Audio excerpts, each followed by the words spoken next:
செங்கோட்டையன் மேற்கு மண்டலங்களுக்கு உரிய பொறுப்பை தன் பக்கம் ஈர்த்திருக்கின்றார். ஏற்கனவே குறிப்பிட்டவாறு மேற்கு மண்டலத்திற்கு அதிமுகவில் எப்படி SP வேலுமணி இருக்கின்றாரோ, திமுகவில் செந்தில் பாலாஜி இருக்கின்றாரோ, அதே போன்று தமிழக வெற்றி கழகத்திலே இப்போது செங்கோட்டையன் இருக்கின்றார். எனவே இந்த 3 பேருக்கும் இடைப்பட்ட ஒரு மும்முனை போட்டியை அங்கிருக்கக்கூடிய அந்த ஈரோடு, திருப்பூர், நாமக்கல், சேலம் உள்ளிட்ட பகுதிகள், நீலகிரி, கோயம்புத்தூர், தருமபுரி, சேலம், இந்த வட்டாரத்தில் இருக்கக்கூடிய 68, 70 சட்டப்பேரவை தொகுதிகளிலே ஒரு மும்முனை போட்டி இந்த 3 தலைவர்களுக்கும் இடையிலே இருப்பதாக பார்க்கப்படுகின்றது அரசியல் களத்திலே.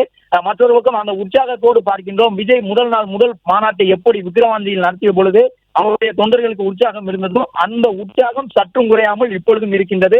விஜய் ஒரு திரைப்பட நடிகர். தொடர்ந்து அவர் வெளியில் வரும்பொழுது, மக்களை சந்திக்கும் பொழுது அவர் மீதான ஈர்ப்பு குறைந்துவிடும், அவருக்கு வரக்கூடிய கூட்டம் குறைந்துவிடும். ஆரம்பத்தில் தான் மிகப்பெரிய ஈர்ப்பு அவர் மீது மக்களுக்கு இருக்கும். தொடர்ந்து அவர் திரையில் வரும் பொழுது, அரசியல் கூட்டங்களில் பேசும் பொழுது அவருக்கு இருக்கக்கூடிய அந்த ஈர்ப்பு குறைந்துவிடும். இயல்பாகவே மக்களுடைய செல்வாக்கு குறைய தொடங்கும் என்றெல்லாம் அவருக்கு எதிராக இருக்கக்கூடிய சில கட்சிகள், தாவேகாவை எதிர்நிலைப்படுத்தி அரசியல் செய்யக்கூடிய கட்சிகள் கருத்துக்களை சொல்லி வந்தார்கள்.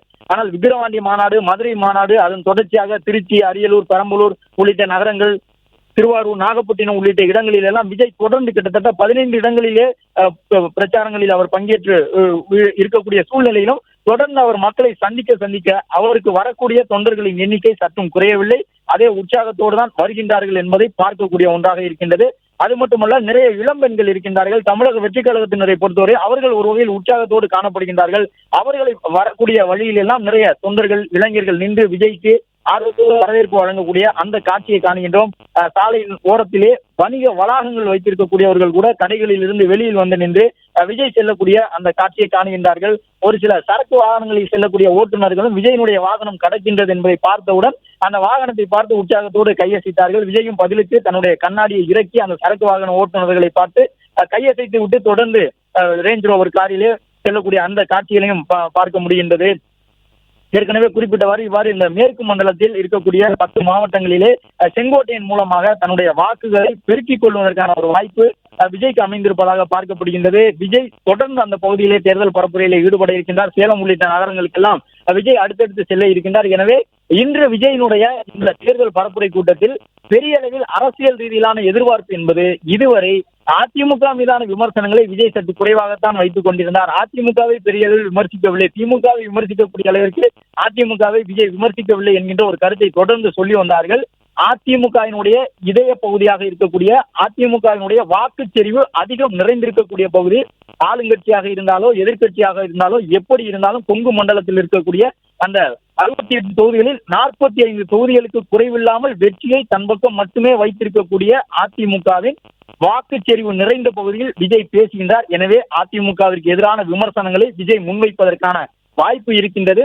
இதுவரை இல்லாத அளவிற்கு அந்த விமர்சனங்கள் கூர்மையானதாக இருக்கலாம் என்ற ஒரு கருத்தையும் அரசியல் ரீதியாக பார்த்து கொண்டிருக்கின்றார்கள். அது மட்டுமல்லாமல் செங்கோட்டையன் வேறு விஜய் பக்கம் வந்திருக்கின்றார். எனவே செங்கோட்டையன் வந்த பிறகு விஜய்க்கு கொடுக்கப்பட்டிருக்கக்கூடிய அந்த அவருடைய பேச்சின் பொழுது சுட்டிக்காட்டப்பட வேண்டிய விஷயங்கள் என்று முக்கிய நிர்வாகிகள் சொல்லக்கூடிய கருத்துக்களிலே செங்கோட்டையன் சொல்லி இருக்கக்கூடிய கருத்துக்கள் எவ்வாறு இருக்கும்? கண்டிப்பாக அதிமுக தலைமையை நோக்கிய விமர்சனமாக அது இருக்கலாம்.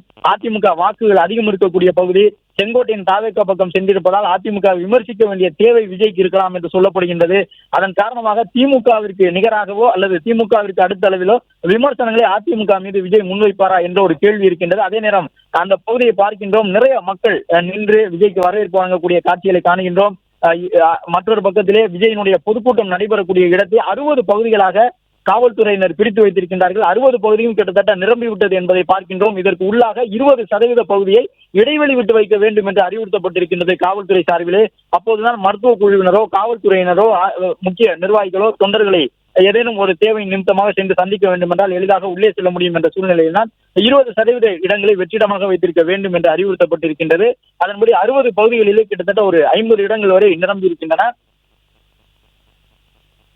தொடர்ச்சியாக வரக்கூடிய நிர்வாகிகள், தொண்டர்கள் அந்த பகுதியில் இருக்கக்கூடிய ஒவ்வொரு பகுதியாக நிரம்ப மற்றொரு பகுதியில் அனுமதிக்கப்பட்டு வருகின்றார்கள் என்பதையும் பார்க்க முடிகின்றது.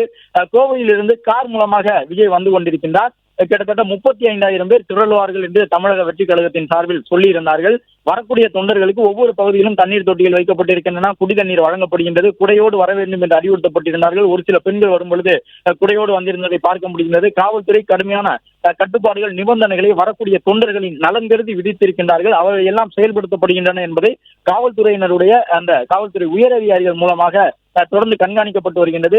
விஜய் பேச போகின்ற தேர்தல் பரப்புரை வாகனம் தயார் நிலையில் வைக்கப்பட்டிருக்கின்றது. வாகனத்தின் மீது நின்றுதான் விஜய் பேச போகின்றார். முன்புறம் இருக்கக்கூடிய மக்களை பார்த்து அவர் பேச போகின்றார்.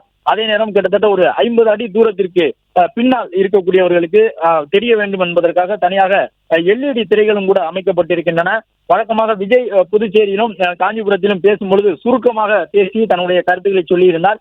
எனவே இன்றும் விஜய் சுருக்கமாக பேசுவாரா அல்லது 20 நிமிடங்களுக்கு மேலாக விஜயினுடைய அந்த உரைவீச்சு இருக்குமா என்பது ஒரு முக்கியமான எதிர்பார்ப்பாக இருக்கின்றது. விஜயை பொறுத்தவரை மாநாடுகளில் பேசும் பொழுதெல்லாம் ஒரு சற்று நேரம் நீண்ட நேரம் பேசியிருந்தார். எளிதாக அனைவரையும் கவரக்கூடிய விதமாக பேசியிருந்தார். அங்கே நிறைய பெண்கள் நின்று விஜய்க்கு வரவேற்பு வழங்கக்கூடிய காட்சிகளையும் காணுகின்றோம். ஆங்காங்கு பெண்கள் நின்று விஜயை வரவேற்றுக் கொண்டிருக்கின்றார்கள். ஏற்கனவே குறிப்பிட்டவாறு தமிழக வெற்றி கழகத்தினரை பொறுத்தவரை பெண்களுடைய வாக்கு வங்கியை மிகப்பெரிய பலமாக கருதுகின்றார்கள்.